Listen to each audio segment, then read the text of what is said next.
Halo teman-teman, kembali bersama channel Berlatih Fisika. Kali ini kita akan membahas tentang materi momen gaya ya. Oke, kita langsung saja.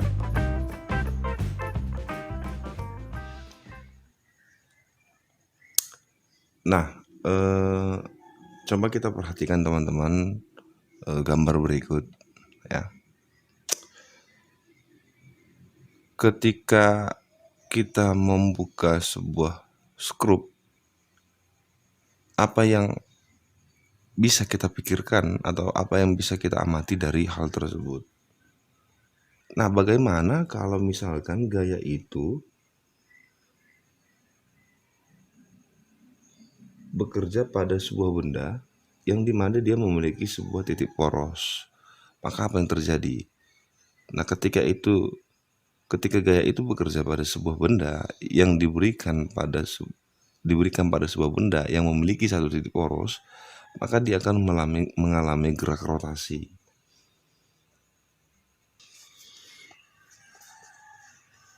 Nah, jadi arah momen gaya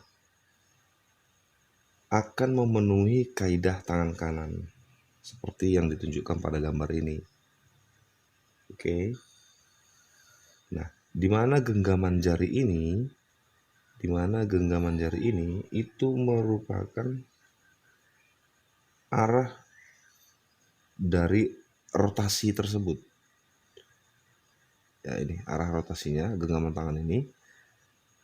Sedangkan ibu jari ini itu merupakan arah daripada momen gayanya. Jadi artinya ya, ketika gaya ini diberikan pada sebuah lengan torsi yang memiliki satu titik tangkap, ya, katakan misalkan putarannya ke arah ini melawan jarum jam, ya. Jadi ketika putarannya melawan jarum jam, maka arah momen gayanya itu menuju ke atas, begitu kira-kira. Dan sebaliknya, teman-teman ya. Jadi kalau di arah sebaliknya, ketika dia arah gaya ini atau gaya ini ya, yang terhadap lengan torsi ini diberikan searah dengan jarum jam, ya, maka rotasinya searah dengan jarum jam, tetapi arah momen gayanya itu ke bawah, begitu.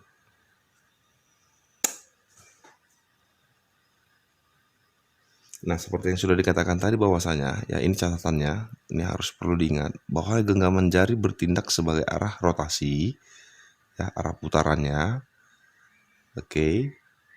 Kemudian sedangkan ibu jarinya itu sebagai arah momen gaya. Ini dia. Arah momen gaya, oke? Nah, kita misalkan ya. Ini ada sebuah batang ya, yang panjangnya L atau sebuah tongkat yang panjangnya L. Katakan misalkan batang atau tongkat ini memiliki sumbu poros ya di ujungnya yang berwarna hitam ini. Nah, kemudian ketika misalkan batang ini atau tongkat ini diberikan gaya sebesar F ya dengan sudut tertentu, katakan ini sudut theta ya. Jadi panjang batang ini katakan ini yang sering dikatakan sebagai lengan torsi atau lengan momen ya, dengan panjang L. Nah, ketika diberikan gaya sebesar F ya, maka batang ini atau tongkat ini akan mengalami gerak rotasi. Kenapa? Karena dia memiliki satu titik poros. Tetapi andaikan batang ini tadi atau tongkat ini tidak memiliki satu titik poros, maka batang ini akan mengalami gerak translasi, bukan gerak rotasi, begitu. Ya, jadi keadaan ketika benda itu berada pada satu titik poros, maka akan muncul yang namanya momen gaya. Oke. Nah, ini. Nah, tapi yang perlu diingat bahwasanya karena gaya ini membentuk sudut terhadap lengan momen, ya, maka gaya ini akan terproyeksi, ya, Satu ke arah sumbu Y dan satu lagi ke arah sumbu X. Nah, ke arah sumbu X ini yaitu arah gayanya akan menuju poros. Nah, satu lagi pada sumbu Y ini akan menuju tegak lurus terhadap lengan momennya. Nah ya, jadi yang perlu diingat adalah yang kita pakai itu nanti adalah arah gaya yang selalu tegak lurus dengan lengan momen. Jadi kalau misalkan dia membentuk sudut, maka teman-teman harus proyeksikan dulu. Ya. Oke. Nah, jadi ketika arah gaya itu ya menuju poros atau sejajar, segaris ya dengan lengan momen atau membentuk sudut 0 derajat, maka pada saat itu besar torsinya adalah 0.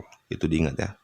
Nah, ingat sekali lagi, jika gaya yang bekerja ya menuju poros, arahnya menuju poros atau sejajar dengan lengan torsi, atau juga sudut besar sudutnya 0 derajat, ingat teman-teman ya, maka besar torsinya sama dengan 0 atau torsinya bernilai minimum.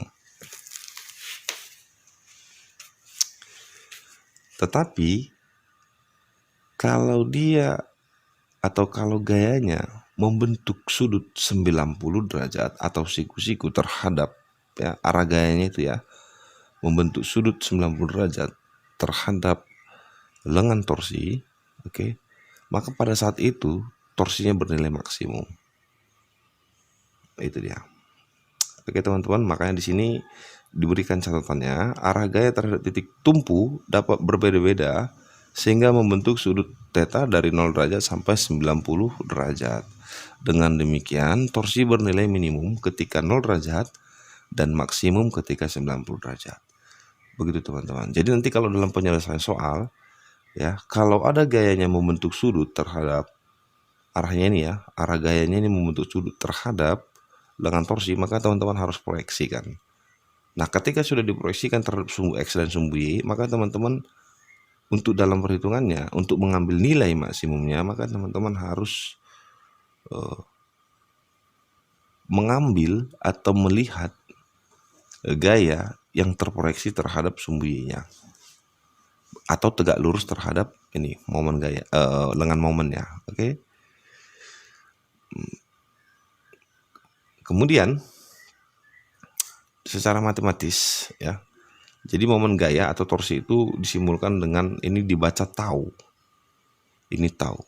Jadi secara matematis, oke, persamaan momen gaya itu adalah, ini lihat tadi ada gaya dan ada lengan torsi. Torsi atau tau itu sama dengan F dikali L dikali sin theta. Nah, sin theta-nya ini ya, sinus theta-nya ini berasal dari proyeksi daripada gaya itu sendiri. Jadi kalau misalkan gaya itu sudah membentuk sudut siku-siku terhadap lengan momennya, maka teman-teman tidak perlu lagi membuat sinus theta. Kenapa? Karena sudutnya kalau di siku-siku kan 90 derajat, maka sinus 90 itu 1. Jadi teman-teman tidak perlu lagi membuat sinus 90. Karena apa? Karena besarnya itu adalah 1. Jadi tinggal torsi sama dengan F kali L. Oke. Nah, jadi kalau dia membentuk sudut maka gunakan sinus theta-nya gitu. Oke. Seperti itu kira-kira. Nah, satuan dari torsi itu adalah Newton meter. Kenapa? Karena ini F ini satuannya adalah Newton, L ini adalah meter, maka satuan torsi itu adalah Newton meter. Oke, next kita lanjut. Nah, itu tadi kan kalau misalkan gayanya hanya satu yang bekerja pada lengan momen. Nah, bagaimana kalau misalkan gayanya itu ada banyak? Berarti kalau ada banyak gaya, berarti kita akan menjumlahkan. Oke. Jadi misalkan di sini ada sebuah tongkat ya, panjangnya katakan L atau apapun itu, atau R pun boleh ya. Nah, kemudian kita anggap bahwasanya batang ini memiliki poros atau sumbu putar itu di di tengah-tengah ya, bisa kita katakan di tengah-tengah seperti ini ya. Nah lalu batang ini akan diberikan atau diberikan gaya sebesar F1, F2, F3 dan F4. Begitu kira-kira ya. Nah, di mana jarak atau lengan momen F1 terhadap poros itu L1, lengan momen L2 itu F2 terhadap poros itu adalah L2 dan seterusnya. Seperti pada gambar ini ya. Nah, pertanyaannya bagaimanakah atau berapakah besar momen gayanya? Kalau misalkan ada banyak gaya yang bekerja pada sistem atau pada lengan momen atau pada batang, begitu kira-kira ya. Tadi kan satu. Nah, jadi intinya teman-teman, untuk kuncinya untuk mengerjakan soal-soal momen gaya atau soal tentang torsi, maka yang perlu diingat adalah satu, pertama adalah gaya. Teman-teman harus perhatikan gayanya. Yang kedua, ini yang paling penting adalah poros, letak poros. Teman-teman harus tahu dulu letak porosnya di mana. Kenapa? Karena letak poros itu sangat menentukan besarnya lengan momen L ini. Oke, catatan yang ketiga. Lengan momen itu selalu diukur, ya ini ingat ya, lengan momen ini selalu diukur dari gaya itu bekerja sampai ke poros. Oke, dari gaya itu bekerja sampai ke poros. Oke teman-teman. Nah, bagaimanakah dengan besar torsi ini? Maka kita lihat arah torsinya dulu ya. Arah dari torsi atau momen gayanya. Oke, coba kita lihat. Ini F1. Ya, ini F1. Jadi kalau sudah ada F atau gaya dan sudah ada lengan torsinya, maka pasti akan muncul yang namanya torsi atau momen gaya. Ya. Tapi kalau misalkan gayanya 0, lengan torsinya ada, maka torsinya akan 0. Tapi kalau misalkan F-nya gayanya nilainya ada, tapi lengan torsinya 0, maka momen gayanya juga akan nilainya 0. Jadi momen gaya atau torsi itu besarnya tergantung dari gaya dan lengan torsinya. Nah, jadi teman-teman harus perhatikan, karena momen gaya itu merupakan atau torsi itu merupakan besaran vektor, maka kita perhatikan arahnya. Oke. Nah, jika F1 ini ya bekerja, maka tongkat ini akan memutar ini searah dengan jarum jam. Ya, sama halnya dengan juga F3. Ya. Jadi kalau F3 ini bekerja seperti ditarik ke bawah, maka tongkat ini ya, karena di sini porosnya ya, itu juga akan searah dengan F1. Berarti F1 dengan F3 atau torsi dari F1 ini dengan torsi dari F3 ini dia searah. Ya, jadi kalau misalkan dia searah dengan jarum jam, arah geraknya atau gerak rotasinya searah dengan jarum jam, maka kita berikan tanda torsi dari tanda itu adalah positif, boleh ya. Oke, jadi kalau dia berlawanan dengan jarum jam, jadi kalau arah gerak rotasinya berlawanan dengan jarum jam, maka tanda dari torsi itu kita katakan negatif, begitu ya. Oke. Nah, kalau sudah kita pahami ini, ya, tapi teman-teman harus tahu ya, harus paham dulu letak porosnya di mana, begitu. Oke. Nah, sekarang kalau sudah kita pahami arah ini tadi, maka kita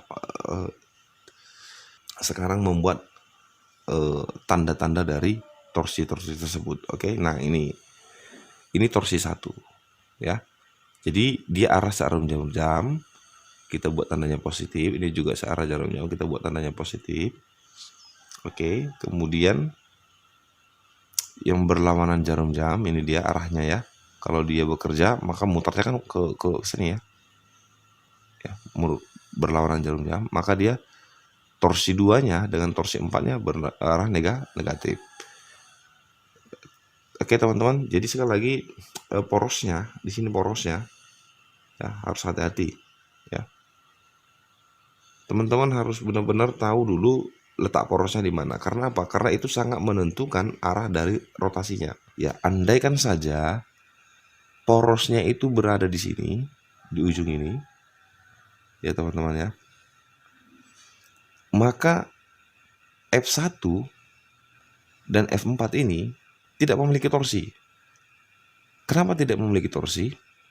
Karena lengan momennya tidak ada ini. Karena R-nya atau L-nya itu 0. Andaikan di sini porosnya. Ya.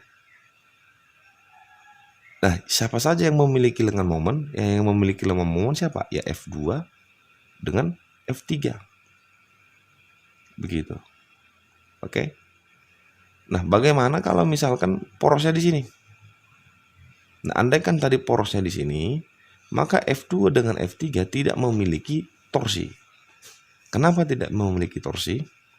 Karena F2 dan F3 tidak memiliki lengan torsi. Jadi tadi kan kuncinya ada apa? Adalah torsi itu, besar torsi itu tergantung dari besar gaya dan lengan momennya. Begitu. Kalau salah satu dari kedua variabel itu nilainya 0, maka torsinya juga akan 0. Oke. Nah, jadi dengan itu bisa kita simpulkan berarti bahwasanya ketika gaya itu bekerja pada sebuah poros ya, atau jika ada sebuah gaya bekerja pada titik poros ya, maka kita simpulkan bahwasanya torsinya besarnya juga 0. Kenapa torsinya besarnya 0? Karena R-nya atau lengan torsinya atau lengan momennya besarnya juga 0. Oke, jadi diperhatikan teman-teman konsep-konsepnya tadi ya. Nah, setelah kita pahami tadi bentuk-bentuk fisik daripada